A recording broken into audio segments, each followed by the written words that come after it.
Hey guys, and welcome to a fantastic game of Total War Warhammer 3. We're on the glorious battlefield and I'm a rubber duck war, but today I am not indeed playing. There's been the mighty forces of Logic and his Khorne army up against Reginald Puggington and his Kislev legions. Pretty tough matchup for Kislev all round. We'll have to see how both these players do, both experienced tournament guys, which should be certainly a good fun scrap.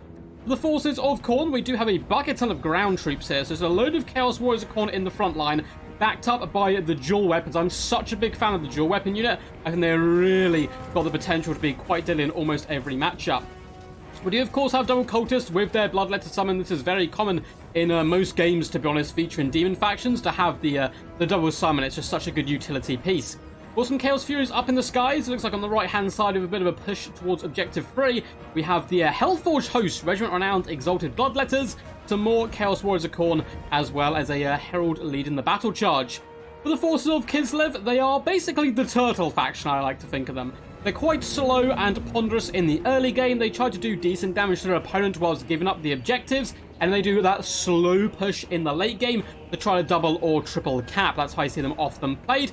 Looks like that's how they're going to be here today once more. We have Kossars in the front line mixed in with some of the armoured brethren of theirs. And a load of Streltsy. 1, 2, 3, 4 Streltsy. And a Tsar Guard in the back. It is indeed the Regiment Renowned Half-Blades. With an Ice Switch of Tempest coming in. Oh, hell yeah. I love to see Tempest magic used. It's actually quite deadly. But it's often overlooked because of the other laws of magic. We have Blizzard, a very expensive but powerful Vortex spell. We also have Gust of True Flight. And yeah, then it's all the items that you would normally expect to see.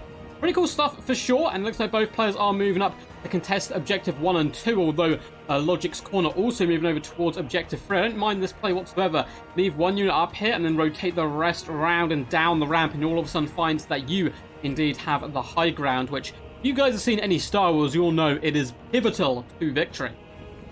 Looks like we've got a bit of a stalemate here. Both armies just kind of pondering what to do, waiting for reinforcements to come in before actually engaging. Kislev's a little bit more forward thinking here and closer to the objective, so he should be able to hop on top of them. Looks like yet another unit of Chaos Furies has been summoned, and the Khorne player biding his time, trying to get as many flyers on the battlefield as possible to jump down on the Streltsy. We do have some heavy war sleds brought into the action. The heavy war sleds are phenomenally beautiful in their design. I really love the heavy war sleds. They look a little bit cooler to me than the light war sleds. A little less oppressive as well, though war sleds in general have received massive nerfs in, I think, the last 2 patches, and it really has made Kislev fall off the food chain just a little bit. The Kislev are now moving up. They've only got a few seconds to go before the victory conditions are open. However, they've got to be wary. The Chaos Warriors, as well as Bloodletters and Herald, are all waiting to spring the trap. They could quite quickly capture Objective 3 and then flank the enemy. And the Kislev formation is relatively onion-styled at the moment. There's a few levels to this. And it looks like the Streltsy are about to open up fire. Furies are delving ahead of the main army as those warriors move in. Maybe a little premature here, though, because the Streltsy are going to get some really lovely volleys. My God, look at the Chaos Furies go down. It's like shooting ducks. It is a disaster for everyone. And the Chaos Furies do indeed start to crumble quite quickly there. They help on top of the Streltsy, but Streltsy aren't terrible melee combatants. It looks like all of the Furies have taken significant damage here. The ones on this flank have done significantly better at getting in on top of the enemy.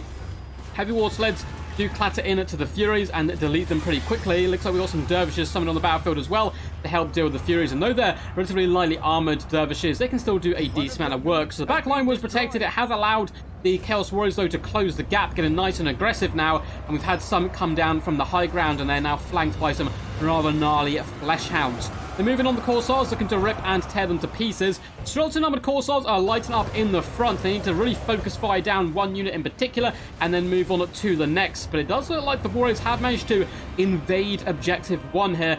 Flesh Hounds are falling back, though we do have the Half-Blades who are going to be rather nasty. They themselves are currently falling back to deal with the Chaos Warriors of Khorne. Looks like the Corsairs have managed to make it to safety.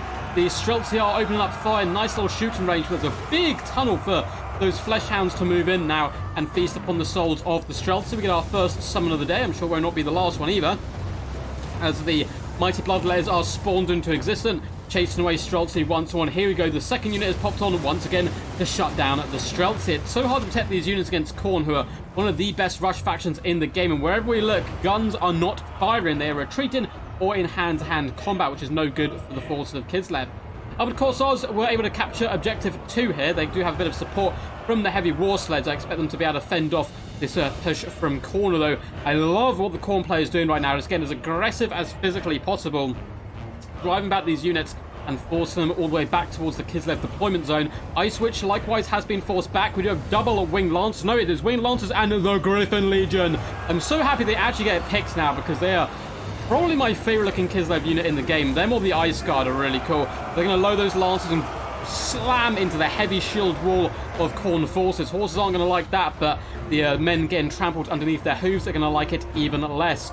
The turtle is having to shrink back into its shell, though. You can see a lot of the forces are retreating here for Kislev. I guarantee, despite the fact they've had to lose map control, they're probably up damage value-wise, you'd expect, simply due to the fact that they've done a lot of shooting into the enemy.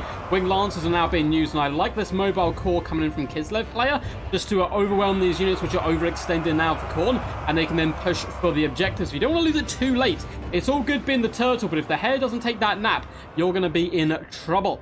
It looks like the Hellforge hosts are vibing Bodyguard and Objective 3, not a bad play. They're going to take quite a bit of dislodging, so having them on babysitting duty, I think, is a good play here by the Khorne forces. Herald is moving down towards the madness of the main fight. The dual weapons look like they may get engaged with the Tsar Guard, which is not going to be the greatest fight for them. They should be able to dish back the pain, though, relatively effectively, though they're not in a good situation at the moment. They need to turn and try to get their forces to bear. Looks like we have some Corsairs and Armored Corsairs looking to apply pressure to the enemy infantry. Struts, though, are being shut down all over the battlefield. However, Winged Lancer play a lovely flank maneuver on to those warriors, lancing them down and treading all over their bodies. Looks like Objective 2 is now once again held by the forces of Kislev, but they have lost, the fight for the middle, and they've not contested Objective 3 yet, so they definitely need to get moving as swiftly as possible. Griffin Legion doing a beautiful job just bounding around. They hunt down some Chaos Furies. There's quite a clump of cavalry here, though. It definitely needs to bounce around the battlefield and start hunting down at this infantry corps, allowing and bodyguarding the Armored Corsairs to the front. With a Patriarch being summoned, I like this play quite a bit, particularly with so much cavalry around. We're going to get some really lovely heals. Nice play, though, by the Khorne player, applying pressure consistently, despite having 2 of the objectives, not willing to rest there, and always looking to gain the upper hand. Going to be shutting down the Armored Corsairs and hopping on this objective. Looks like the Corsairs do push off the objective to hold the enemy at bay that little bit longer. On the battlefield in general, it looks like Kislev are slowly getting back into it. They've got a lot of infantry in the middle. The Tsar Guard doing a good job as well, chewing through a lot of the enemy dual weapons. There's a load of cavalry on the battlefield who really need to shut down the enemy infantry and do some big rear attacks. Although there's a lot of problems still for Kislev again to the front line. We have warriors here with the Herald as well as a pesky cultist of Khorne, who's kind of been feasted upon by Snow Leopard. Snow Leopard is anti-large, would do much better if this cultist was on horseback, but hey, you can't have everything. Looks like we're about to get a nasty spell go down, perhaps. Maybe it was cancelled there, not sure. Maybe I just missed it and that was it going. No, here it comes in. Looks like we're going to get a big fat blizzard come down. Oh no! Lovely Horn of Khorne on the halberds allows them to dish out the damage to the infantry, but the blizzard! Oh, it's going to be freezing bones and snapping limbs. Oh, that's going to be disgusting work. Big damage coming in on the halberds and the warriors. Looks like that has freed up Kislev a little bit to apply some pressure to the middle with their heavy war sleds. Objective 2, though, those bloodletters. One unit pushes and continues to press. The other comes in onto the objective. Lovely play there by the Khorne general. Looks like the cultist is currently being slapped around now. The Snow Leopard not too impressed with the cultist's earlier summons and decided to jump on him as quickly as possible. Winged Lancers are just reaving through the front lines now, hopping on top of Chaos Warriors. The mighty war sleds are doing some decent damage, and it looks like Kislev are slowly kind of coming back into the game and into the ascendancy. They need to do it far quicker than they currently are. Objective 3 is simply not being contested at all game, and Objective 2 is now starting to be claimed by those bloodletters. Looks like there is some cavalry nearby, lots of dervishes and Griffin Legion who can probably stop this cap here, but they are instead deciding to go after the bloodletters, perhaps trying to free up this blob that can move on to the objectives. Streltz are attempting to whittle down the bloodletters. They'll certainly do some nice damage, but they won't be enough to kill them and stop them from capping. It is a 3,000, nearly 3,200 ticket to 2,150. Still a relatively close game.